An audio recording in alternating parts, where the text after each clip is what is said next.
Precession is a slow and continuous change in the orientation of an astronomical body's rotation axis. So it's similar to the precession of a spinning top. So imagine our Earth going around our sun, and over the course of about 26,000 years, our Earth does a sort of wobble like this, okay, as it's orbiting around the Earth, or sorry, as it's orbiting around the sun, okay? So that tilt is always going to maintain at that 23.5-degree tilt, okay? But because of this precession, this giant kind of swinging arc that the Earth is making, that changes the star in our galaxy that the North Pole of our Earth is pointing toward. Right now, we're pointing toward Polaris, but we will not always be pointing toward Polaris. And so a consequence is that the celestial pole, over time, over these 26,000 year cycles, becomes oriented toward different stars. So Polaris will not always be the North Star, but that doesn't always mean that the Earth is going to be tilted 23.5 degrees toward the sun when we have our northern hemisphere summer now, and is going to be pointing 23.5 degrees away from the sun whenever we have our northern hemisphere winter now. So because of precession in the future, when it's December, that doesn't mean that it's necessarily going to be winter in December. And in the future, when we have, when we're in July, we have summertime right now, but that doesn't always mean that we're going to have summertime many, many years in the future in July. It all has to do with this tilt of the Earth and whether the Earth is pointing toward or away from the sun as it's doing its precession on its axis over the course of these 26,000 years, essentially. So that's another consequence of precession. Okay, this doesn't have anything to do with climate change, but it does change when we might have seasons at a particular time in the year. Okay, so here we are right now, a little bit after the year 2000, and then as we go forward in time, we're going to see that our Earth is going to be pointing toward different stars. Okay. In the previous video, we saw what the path of the stars look like in the sky when they're moving during the course of a night. Okay. Motion during the course of a night or during the course of a day is what we call diurnal motion. Diurnal means daily, okay? So the sun, moon, planets, and stars, they all rise in the east and they're gonna set in the west. And this is all due to the Earth's rotation, the Earth spinning around on its axis. So here we see star trails from the South Pole.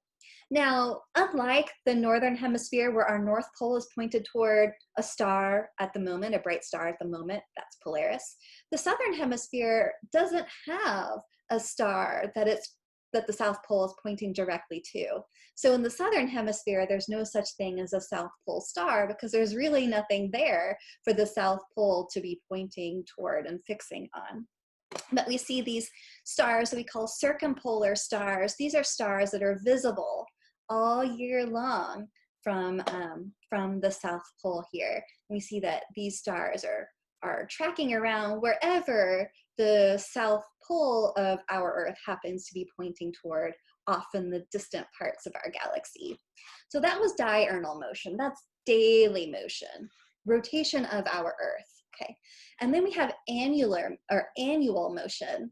Annual motion is yearly motion. That's the change that we see in our sky because our Earth is moving in an orbit around the sun. And so this explains why different constellations appear in the sky at different parts of the year. And this is due again to our Earth's orbit around the sun. So as we progress around the sun, our Earth, the night side of our Earth, is pointing off towards different parts of our galaxy.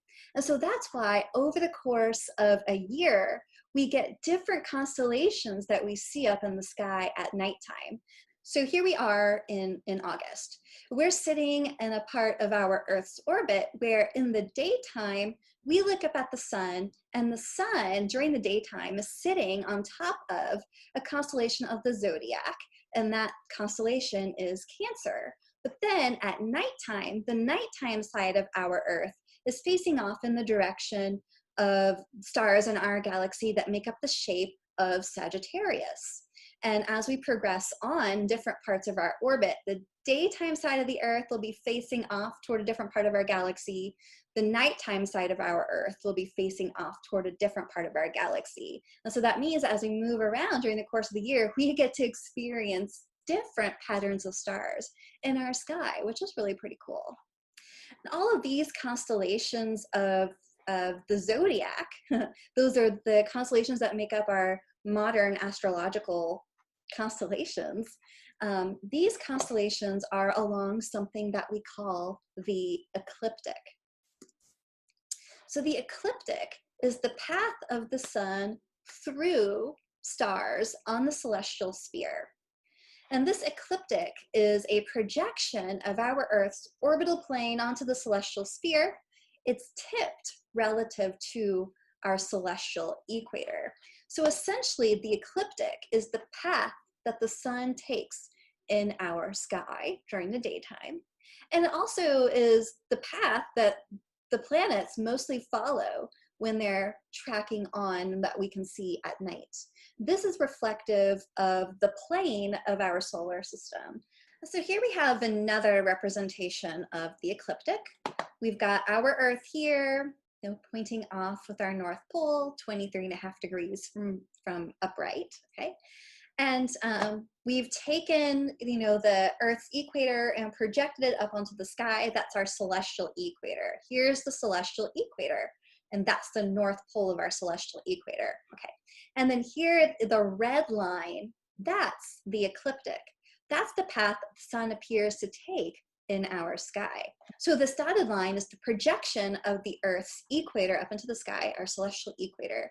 And this red line, that's the path that the sun appears to take in our sky. That's the ecliptic. That's also representative of essentially the path that our Earth is orbiting around the sun as well. And did you ever wonder how we mark the beginning of spring and fall? Well, here's why. Something called the autumnal equinox, which is the autumn or fall equinox, the beginning of fall, is the place where the ecliptic, that's our sun's path in the sky, crosses our celestial equator. And that happens on the first day of fall. That's essentially around September 22nd, okay? And then we have the vernal equinox. The vernal means spring in Latin. Vernal equinox is the place where the ecliptic, the sun's path in our sky, crosses the celestial equator, and that happens on the first day of spring around March 22nd or so, okay? And then when we have the solstices, those happen in June and December. So the solstice, the summer solstice, is the day when we have the greatest amount of sunlight, and the winter solstice in December, beginning of winter, is the day when we have the least amount of sunlight. And so equinox stands for the fact that day and night are equal. We have equal amounts of light and equal amounts of dark. So on that day, we've got about 12 hours of daytime, daylight, and 12 hours of darkness. So for us in North America and in Europe, we see the sun north of the celestial equator and high in our sky in June, in the summertime, and south of our celestial equator and low in the sky in around December, okay? So if we think about the path of the sun in our sky, this is our equator. In the summertime, the sun is going to be quite high up in the sky relative to our horizon, and for us in the northern hemisphere. And then whenever we're down here in wintertime, you see here's our celestial equator, the projection of our Earth's equator. It looks like the sun is going to be very, very low in our sky. Moving on to constellations, a popular topic if we're talking about astronomy. Constellations are groups of stars that form an imaginary outline or pattern in the sky. Constellations, at least for astronomers, are less about the shape that the star takes in the sky, and more about a little postage stamp, kind of like a state to represent that constellation. So in 1928, the International Astronomical Union adopted 88 official constellation boundaries. And so if we say that a supernova, an exploded star at the end of its lifetime, if we say that a supernova is located in the constellation of Orion, we don't mean that it's going to be located somewhere within these very closely packed stars that make out the shape that we all know of Orion. What we mean is that that supernova could be located somewhere within this giant patch of the sky that marks the boundary or the outline of the patch in the sky that we're calling Orion. So the star could be way off here, but still within that boundary that we're calling Orion, and that would still be located within that constellation, at least from our astronomers' perspective. So here are the bright stars in Orion that make out the shapes that we see when we think about this constellation. Okay, so we have the bright stars Betelgeuse, which we already talked about, Bellatrix. We've got the 3 stars that make up Orion's belt, and then we have some stars that make up its like the little dangly part of his belt, and then we have 2 feet. Now, not all of these stars are going to be located at exactly the same distance away from the Earth. Just because they make up the pattern in the sky doesn't mean they're all located at the same distance away from us. Actually, if we took Orion and looked at it from its side, here's Orion, we're looking at the stars in Orion from the side, we would see actually that the star Betelgeuse is much, much closer to us than, let's say, the star Rigel, which makes up his foot, versus Betelgeuse, which is a star that makes up his hand. And we see that a lot of these stars here, a lot of those that make up his belt, parts of his belt, are actually located much further away than some of these other stars here. And so we've marked out these distances here in light years. Remember that a light year is the distance that light can travel in 1 year. There are also things in the sky that you might know or think about as constellations, but we actually call them asterisms. Asterisms are informal groups of stars. And one great example, or 2 great examples of asterisms, are the Big Dipper and the Little Dipper. So the Big Dipper is just a part of the larger constellation called Ursa Major. Ursa Major means Big Bear. Now I have Stellarium open, and I am facing north again. I'm looking at Polaris. Polaris is part of the asterism that we know as the Little Dipper. The Little Dipper, which is what we see here, is part of the constellation called Ursa Minor, Little Bear. Remember that for astronomers, the constellation isn't really this like lines connecting the dots to the bright stars. It's really the sort of patch in the sky that we have marked out to say everything in this patch belongs to Ursa Minor. Okay, we'll see that in the planetarium when I'm talking about there when we make it to the planetarium. Now, not too far away from Ursa Minor is the Big Bear, Ursa Major. So here's Ursa Major. That's the constellation Big Bear. And our constellation that we know as the Big Dipper is, well, not really a constellation, it's an asterism. The Big Dipper is only a part of the constellation of Ursa Major. So here's the Big Dipper. It's just these stars here connecting to make that ladle, kind of like the soup ladle that we know of, okay? Now, I know the constellation that we call the Big Dipper in the United States has a different name in different countries. That same star pattern over in England, they call it the Plough. So the same patterns of stars in the sky get picked out among different cultures, and they are given sometimes different names. Those patterns speak out to us, but they mean a different thing and a different story to different cultures sometimes.